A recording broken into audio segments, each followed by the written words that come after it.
met 2 vrouwen in 1 auto. Ik heb daar van tevoren heel veel mensen over gehoord van, ga je nou met 2 vrouwen helemaal naar Zuid-Frankrijk, uren in de auto, hoe ga je dat doen? Nou ja, gewoon doen. Paniekvogel is een roadmovie, een pilgersreis misschien. Een ziektocht naar hoe te leven sa uit het spoor rennen kan. Hoe moet het? Langs paden van verlenne idealen, vergriemde leefde en verjitten grutsers. Langerend naar wien onder de wieken en de rook in de vjetten van een veilig nest. Paniekvogel is een reis van Willemijn en mij naar Zuid-Frankrijk. En net toevallig Zuid-Frankrijk, want daar lijkt een heel stuk van het verliezen van Willemijn. Wat ik graag met haar onderzoekje wil.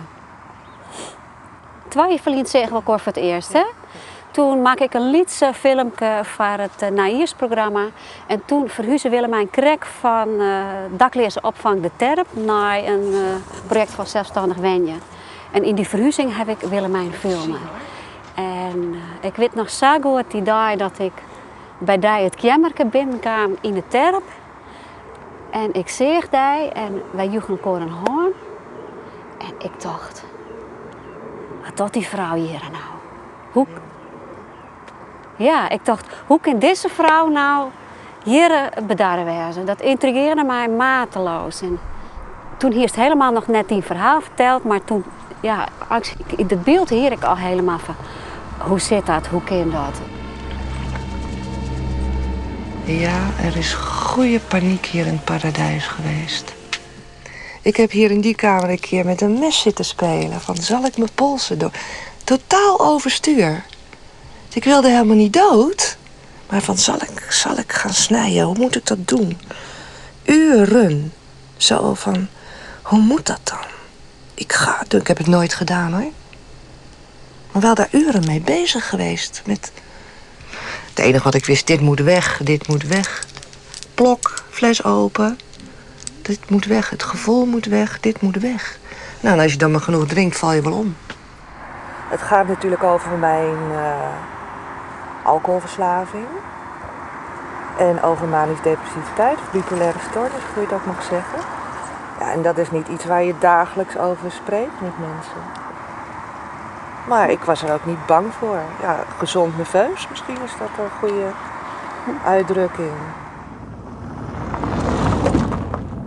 Die hele geschiedenis, dat is een heel persoonlijk verhaal. Dus dat is heel bijzonder dat je daar dan deel van uitmaakt. Want dat doe je. Je maakt daar deel van uit. Dus het is niet zomaar, je zet de camera aan de kant en het is voorbij. Je blijft daar gewoon continu in zitten.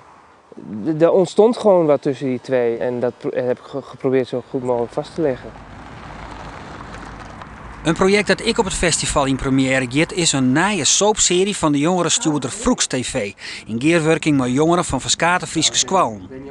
Verleden weekend wien de laatste opnames van de serie met regisseur Mirjam de Wit als begeleider van de jonge filmcrew. Met Janne. Spietig genoeg is het een wat beladen première, want nog maar kwartlien was het bekend dat de jongere stuurder geen subsidie meer krijgt. Volgend jaar is de subsidie stopzetten. Wat echt zonde is, want we hebben nou bijvoorbeeld bij de soap hebben we dan filmpjes van de voorbereiding op internet. Dus je hebt een hele soort meeskenij. En het is een mooie promotie van de Friese taal. En een mooie kans om jongeren in Friesland iets met audiovisueels te laten doen. En actie. Mirjam had jaren hiervoor in filmloon Hut onder het dik timmeren. En dat had dit hier onder oren resulteren in een korte film van de NPS, die ik op het festival te zien is.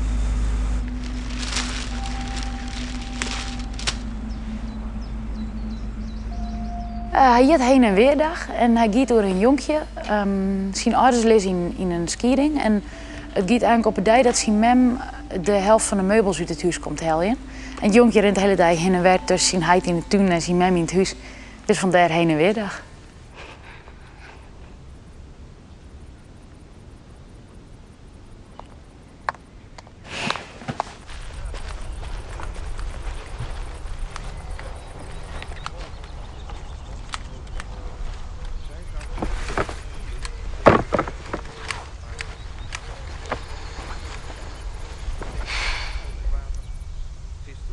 Is het begonnen?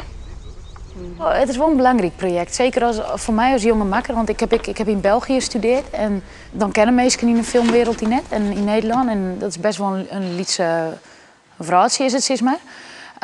En dan is het heel fijn toch zo'n NPS korte meidje. En daar giet eigenlijk iedereen die dat iets in film doet, die giet en hij zien. En daar toch ik leert opeens iedereen die namen kennen. Dus dat is wel een hele belangrijke opstap voor me om zo'n film te mij draaien.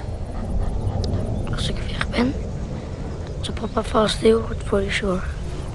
Dan krijg je vast wel wat lekkers. En tussendoor kom ik ook wel even langs. Om even iets te brengen. En mama woont hier ook heel dichtbij. Dus het gaat heel makkelijk.